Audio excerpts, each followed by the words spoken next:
ఈరోజు వచ్చేసి మా ఇంట్లో ప్రత్యేకంగా పూజ చేసుకున్నామండి. అంటే శ్రావణ మాసం రాగానే అందరూ పూజలు చేసుకుంటారు కదా! అదేవిధంగా ఈరోజు మా ఇంట్లో వచ్చేసి మా అమ్మ వాళ్ళ ఇంట్లో పూజ చేసుకున్నామండి. ఆ పూజ ఎలా చేసుకున్నాము, ఏమేం పిండి వంటలు చేశామనేది, ఎలా ఎంజాయ్ చేశామనేది ఈ వీడియోలో మీతో షేర్ చేసుకోవాలని అనుకుంటున్నా. వెల్కమ్ బ్యాక్ టు ప్రణవరహన్ 369. మా వీడియోస్ కనుక మీకు నచ్చినట్లయితే ప్లీజ్ సబ్స్క్రైబ్ చేసుకోండి. ఫస్ట్ అయితే ఇంటిని మంచిగా శుభ్రంగా చేసుకున్నామండి. తర్వాత వచ్చేసి ఇక్కడ పిండి వంటలు చేస్తున్నాము. దాంట్లో భాగంగా ఫస్ట్ వచ్చేస్తే ఇక్కడ బెల్లం పరమాన్నం చేస్తాం కదండి, అది చేస్తున్నామన్నమాట. బెల్లం అనేది పక్కన వాటర్లో మెల్ట్ చేశారు, ఏదైనా కచ్చర ఉంటుంది కదండి అది పోవడానికి. నెక్స్ట్ వచ్చేసి అన్నం ఉడికిన తర్వాత బెల్లాన్ని తీసి దాంట్లో కలిపారండి. ఇది వచ్చేసి వేరే పిండి వంటలకి అండి. బెల్లం పాకం అంటే బెల్లం అనేది మళ్ళీ కచ్చర లేకుండా చేస్తున్నారు, వాటర్లో వేసి ఉడకబెడుతున్నారు. దాంట్లోకే ఇలాచి వేస్తే టేస్ట్ ఉంటుంది కదండి, కొంచెం స్మెల్ ఫ్లేవర్ వస్తుంది కాబట్టి దాన్ని కూడా కొంచెం దంచి పెట్టుకున్నది మా అమ్మ. ఇక్కడ మా ఓడు చూడండి, చాలా అంటే చాలా ఎంజాయ్ చేస్తున్నాడు. చాలా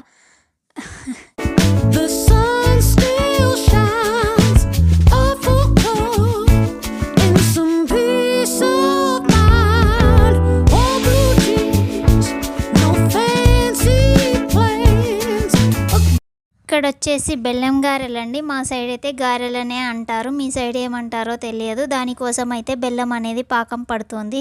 ఇక్కడ వచ్చేసి మా వాడు అనేది బాగా ఫుల్ ఎంజాయ్ చేస్తున్నాడు ఈరోజు. ఎందుకంటే వాడికి పిండి చూసే చాలా ఆనందం. హోలీ ఆడేస్తాడు, పిండి తీసుకొని తన ఫేస్కి పక్కనున్న వాళ్ళందరి ఫేస్కి రుద్దేస్తూ ఉంటాడు. ఇక్కడైతే బియ్యం అనేది మా అమ్మ మిల్లు పట్టించిందండి. మిల్లు పట్టించి ఆ బియ్యాన్ని వచ్చేసి రేషన్ బియ్యమే అండి, ఈ విధంగా ఒక గిన్నెలోకి అయితే వేసుకున్నది. అక్కడ బెల్లం కరిగించిన వాటర్ తీసుకొని వచ్చి ఈ విధంగా బియ్యంలో కలుపుతుందండి. మీరు ఎంత క్వాంటిటీ చేసుకోవాలనుకుంటున్నారో అంత క్వాంటిటీకి బెల్లం నీరు అనేది కలిపేసుకోవాలి. మీరు ఒకవేళ మెజర్మెంట్స్ అడిగితే నేను నెక్స్ట్ వీడియోలో మెజర్మెంట్స్ కూడా సెండ్ చేస్తానండి, పూర్తి వీడియో కూడా పెడతాను. అయితే నార్మల్గా అయితే గారెలు వేరే విధంగా చేస్తారు. మా అమ్మ కూడా ఇది ప్రయోగం అంటే ప్రయోగం కాదండి, అవి కొంచెం గట్టిగా వస్తాయి, చేతితో ఒత్తుతాయి అని చెప్పేసి ఈ విధంగా చేస్తే మెత్తగా వస్తాయి అని చెప్పేసి ఈసారి ఈ అతిరసాల మోడల్గా చేస్తుంది అండి. సేమ్ అతిరసాల టైపే ఉంటుంది, పైన కొంచెం క్రిస్పీగా, లోపల చాలా సాఫ్ట్గా ఉంటుంది, చాలా మెత్తగా ఉంటుంది, తినడానికి కూడా బాగుంటుంది. కాకపోతే బెల్లం అనేది తీపి చాలా అయ్యిందండి. ఒక్కటి తినేసరికి మళ్ళీ ఇంకొకటి తినాలని అనిపించట్లేదు, అంత తీయగా అయిపోయింది. బియ్యం పిండిలో ఈ విధంగా బెల్లం నీరు అనేది కలుపుకోవాలండి. కలుపుకున్న తర్వాత వాటిని వచ్చేసి అప్పాలుగా ఒత్తుకోవాలండి. సేమ్ మనం గారెలు ఏ విధంగా చేస్తామో ఆ విధంగానే అప్పాలుగా ఒత్తుకొని వేడి నూనె అంటే ఆయిల్ అనేది బాగా హీట్ అయిన తర్వాత మీడియం ఫ్లేమ్లో పెట్టాలండి. మీడియం ఫ్లేమ్లో పెట్టిన తర్వాత అప్పాలు అనేది ఒత్తుకొని మెల్లమెల్లగా నిదానంగా, ఆయిల్ కాబట్టి చాలా జాగ్రత్తగా చూసుకొని వేయాలండి. ఎందుకంటే ఇవి అంటే ఆయిల్ అనేది చిట్లి మీద పడే కూడా ఉంటుంది కాబట్టి చూసుకొని చాలా జాగ్రత్తగా వేయాలండి.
పిండి అనేది ఈ విధంగా మెత్తగా కలుపుకోవాలండి. అంటే ముద్దలాగా ఈ విధంగా చేసుకోవాలి. జోరుగా కాకుండా చూసుకోవాలి. మరి జోరుగా అయితే కూడా ఎక్కువ ఆయిల్ అనేది పీల్చేస్తదండి. అంటే ఆయిల్ అనేది ఎక్కువ పట్టకుండా ఉండాలంటే కొంచెం గట్టిగానే ఉండాలండి పిండి అనేది. ఇక్కడ మాదొచ్చేసి కొంచెం జోరుగా అయ్యింది. అంటే మా అమ్మ వాళ్ళు కొంచెం ఏజ్ పర్సన్స్ కాబట్టి మెత్తగా ఉండాలని చెప్పేసి జోరుగా కలిపింది. కానీ ఆయిల్ ఎక్కువ గుంజుతుంది. సో కొంచెం గట్టిగానే కలుపుకోవడం బెటర్. కొంచెం చెయ్యి తప్పి కూడా వాటర్ అనేది ఎక్కువ పడ్డదండి. మీకు కావాల్సితే కొంచెం ఎక్స్ట్రా బియ్యం పిండి కలుపుకోవాలి. మా అమ్మ కూడా ఇక్కడ జోరుగా అయ్యిందని చెప్పేసి చేసేటప్పుడు కొంచెం మళ్ళీ పిండి అనేది కొంచెం ఎక్స్ట్రా యాడ్ చేసిందండి. అంటే మరీ జోరు ఎక్కువైతే కూడా చినిగిపోతాయండి, అతుక్కపోతాయి, రావు కనుక పిండి అనేది యాడ్ చేయడం జరిగింది. ఈ గారెల కంటే కూడా నార్మల్గా చేసే గారెలే బాగుంటాయండి టేస్ట్ అయితే. అంటే టేస్ట్ అని కాదు, టేస్ట్ ఇవి కూడా చాలా బాగుంటాయి. కాకపోతే గట్టిగా ఉండవు అవి. మొత్తం రొట్టె కొట్టి గ్లాస్తో కానీ అట్లా గుండూరుగా చేసి ఆయిల్లో డీప్ ఫ్రై చేస్తారండి. అవి అయితే చాలా టేస్ట్ ఉంటాయండి. అంటే గట్టిగా ఉంటాయి కాబట్టి. ఇక్కడ వచ్చేసి బెల్లం పరమాన్నం చేసింది, ఇంకొకటి వచ్చేసి పప్పు చేసిందండి, పచ్చి పులుసు చేసింది. దేవుడికైతే ఈరోజు పూజ చేసుకున్నదండి.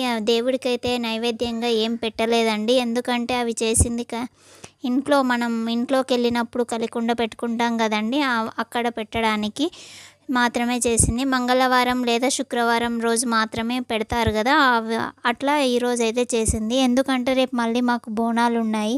రేపు వీలు కాదంటే బుధవారం కలికుండకు పెట్టరాదు కనుక మంగళవారమే ఎక్కిస్తారు కనుక మా సైడు మంగళవారం చేసిందండి. పూజ అయితే ఈ విధంగా చేసుకున్నాము. చాలా ప్రశాంతంగా ఉన్నదండి. ఉన్న వాటితోనే మంచిగా చేసుకున్నాం. పూజలో ఎలాంటివన్నా ఆటంకాలు జరిగితే లాస్ట్ నీళ్ళు ఆరపుచ్చేటప్పుడు ఏమన్నా తప్పులు ఉంటే క్షమించి, మా ధూపదీప నైవేద్యాలలో ఎలాంటి తప్పులున్నా క్షమించు తండ్రి లేదా తల్లి అని చెప్పేసి ఒకసారి మనం మొక్కుకొని మనస్ఫూర్తిగా అమ్మవారిని తలుచుకొని లేదా దేవుణ్ణి తలుచుకొని ప్రార్థిస్తే ఖచ్చితంగా మనం చేసిన తప్పులను ఆ దేవుళ్ళు కూడా క్షమిస్తారంట అండి. అంటే అందరం పర్ఫెక్ట్గా చేయం కదండి, ఏదో ఒక మిస్టేక్ అయితే ఖచ్చితంగా చేస్తుంటాము. అంటే నైవేద్యాలు సమర్పించడంలో ఏదో లోపమో లేకపోతే బై మిస్టేక్ ఎంత నిదానంగా చేసినా కూడా ఏదో ఒకటి మర్చిపోవడం అయితే ఖచ్చితంగా చేస్తుంటాము. కనుక ఆ విధంగా నీళ్ళు ఆరపుచ్చేటప్పుడు కింద 3 times నీళ్ళు ఆరపుచ్చుతాం కదండి దేవుని ముందల, అప్పుడు మొక్కుకోవాలి. ఇంకొకటి అక్షింతలు తీసుకొని 3 rounds తిరుగుతాం కదండి, అప్పుడు కూడా మొక్కుకోవాలి. ఎలాంటి తప్పులున్నా మమ్మల్ని దీపధూప నైవేద్యం సమర్పయామి, ఎలాంటి తప్పులున్నా క్షమించి మా దీపధూప నైవేద్యాన్ని ఆస్వాదించు స్వామి అని చెప్పి మనం మొక్కుకుంటే చాలా మంచిగా ఉంటుందండి. ఈ విధంగా మా ఇంట్లో అయితే పెట్టుకున్నారు. టేస్ట్ అయితే చాలా బాగున్నాయండి. పిండి చాలా తడిపిరు. ఇవి మాత్రమే కాదు, అంటే దేవునికి కాడికి చేసి ఇప్పుడు దీపం నైవేద్యం పెట్టిన తర్వాత రిమైనింగ్ పిండి చేస్తారండి. ఇగో టేస్ట్ అయితే సూపర్ ఉన్నాయి. పైన కొంచెం క్రిస్పీగా లోపల సాఫ్ట్గా